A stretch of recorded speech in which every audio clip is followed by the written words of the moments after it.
Luka Dončić is the worst defensive star that we've seen in the modern era of basketball.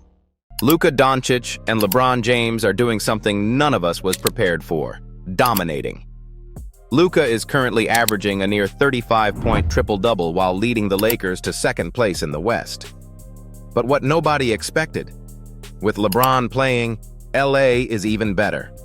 They are 6-1 with LeBron on the court and look specifically dangerous as a playoff team. We heard all offseason that Luka and LeBron would never work. But this Lakers roster leads the NBA with an 8-0 record in clutch games. And even crazier, they have the best clutch defense in the entire league. Luka and LeBron are showing us they aren't just working well together. They might be the missing piece the other was looking for. And if that sounds like an exaggeration, well, against the 76ers, we saw exactly how this Lakers team could win a championship. Because Luka demands attention from every defender on the court. And in the fourth quarter of a close game, we see that the corner defenders cannot leave Austin Reeves or Rui Hachimura to help on a pick and roll. So Luka threads an alley-oop to DeAndre Ayton, and Andre Drummond just holds his head in shame. We've seen Luka do this before, though. What we haven't seen is this. 3 minutes later, similar play. Now Drummond backs up so the paint is packed. Luka whips a desperation pass to LeBron, who calmly knocks it down. That's right. Luka's safety valve is LeBron James. Almost immediately after this play, we now see Luka get trapped out of a pick and roll. He passes to Ayton. Same story. Ball ends up in LeBron's hands. Bang. Then with 1:14 left, it happened again. Overall in this game, Luka was a star. He had a 31-point triple-double. But when the Sixers defense tried to swarm him, it was LeBron who scored the final 10 points as the Lakers took the win. This easily could be the Luka-LeBron origin story moment, the game where a true star duo was finally unleashed. I think we can all agree, Luka and LeBron as a two-man game with Austin Reeves as their third is able to go toe-to-toe with any 2- or 3-man combination in the entire league. But it's here where we go even further and look at the Lakers as a whole, where I think you'll also agree the title hype is fully legitimate.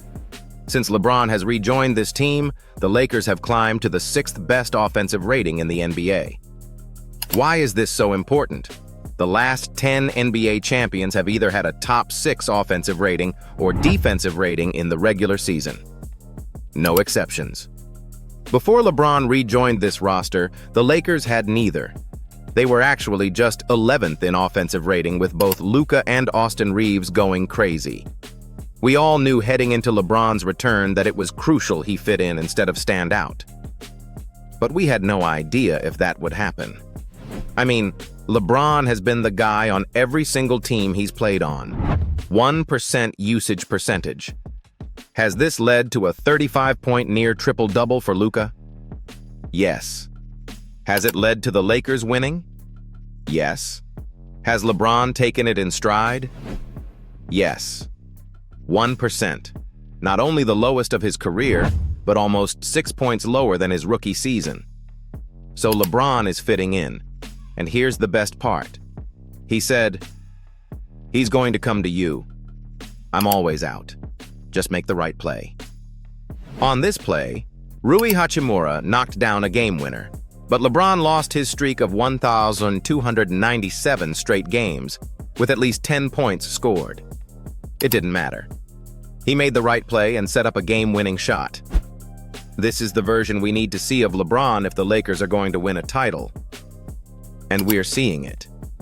Now, as for something else we weren't sure about, all summer there were rumors LeBron was leaving, that he was headed to the Warriors. But LeBron's agent, Rich Paul, just dropped the truth.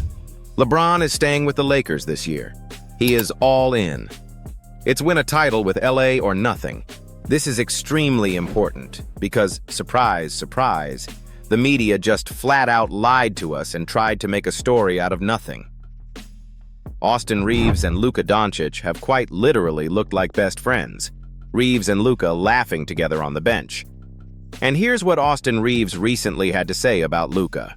It's crazy, because you look at the numbers he's putting up, but he does it in a way that everybody's involved. That Luka ball hog narrative is so tiring. Luka's teammates constantly hype him up.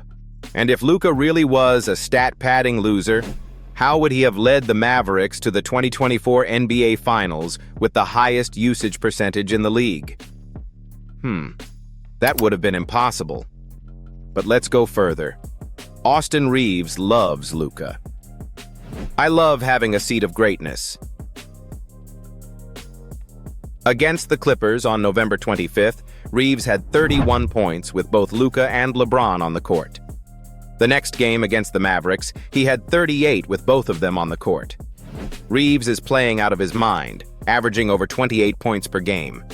And shocker, an elite scorer is able to work with two of the game's best passers. The same can be said about LeBron. Luka and LeBron have two of the highest basketball IQs in the league. LeBron knows this.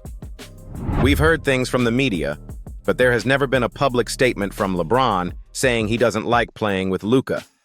Instead, LeBron told us this: "I can fit in with anybody." And we've been seeing the proof on the court. Actions speak louder than words. Yes, the Lakers are the most clutch team in the NBA. Yes, they have the best clutch defense. But the NBA's most important stat is winning. And this team, without LeBron and with LeBron, is winning. Let's remember, LeBron is coming back from injury and he's 41 years old. If he stays healthy, we should expect him to get better and better. But perhaps the best thing the Lakers have going for them right now is, surprisingly, the fact that this team still has a fatal flaw. We saw before that Rich Paul said LeBron wasn't going anywhere, but he also said something just as important. I personally don't think the Lakers are good enough to be contenders right now. Not right now. Now, Rich Paul has been friends with LeBron since 2002. He's not just his agent. They're building business empires together.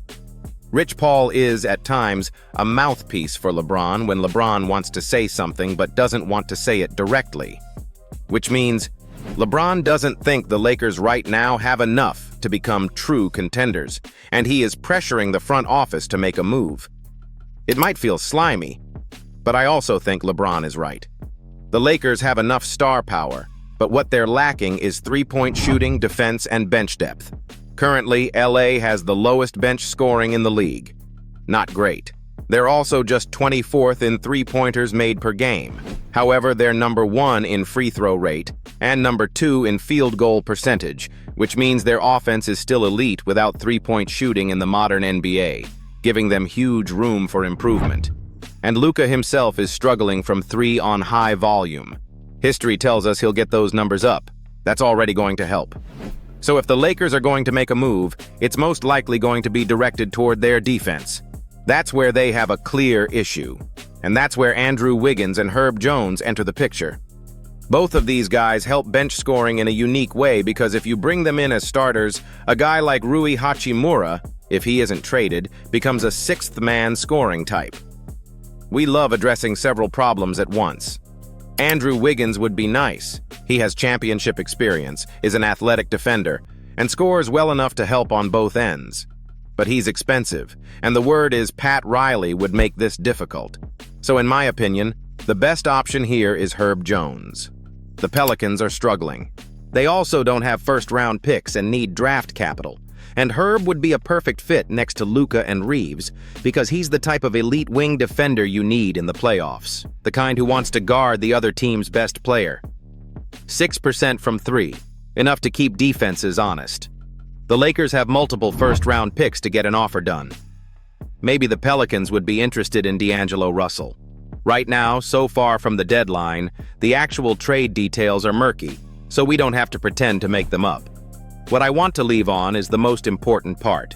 The Lakers are in a situation where, because they have giant flaws but are winning at a very high level in spite of them, the potential is there for them to go from an already dangerous team to an absolute top-tier contender who could take on anyone. And I think we can all agree. Luka Dončić versus Shai Gilgeous-Alexander in the playoffs, Man to man, proving who's better, will be elite playoff basketball. And there we have it. Thank you for watching today's video. If you enjoyed it, I think you're really going to like the videos currently on your screen. If you're already subscribed, thank you so much for supporting. You are awesome. We all know it. And as always, have an awesome day. Peace.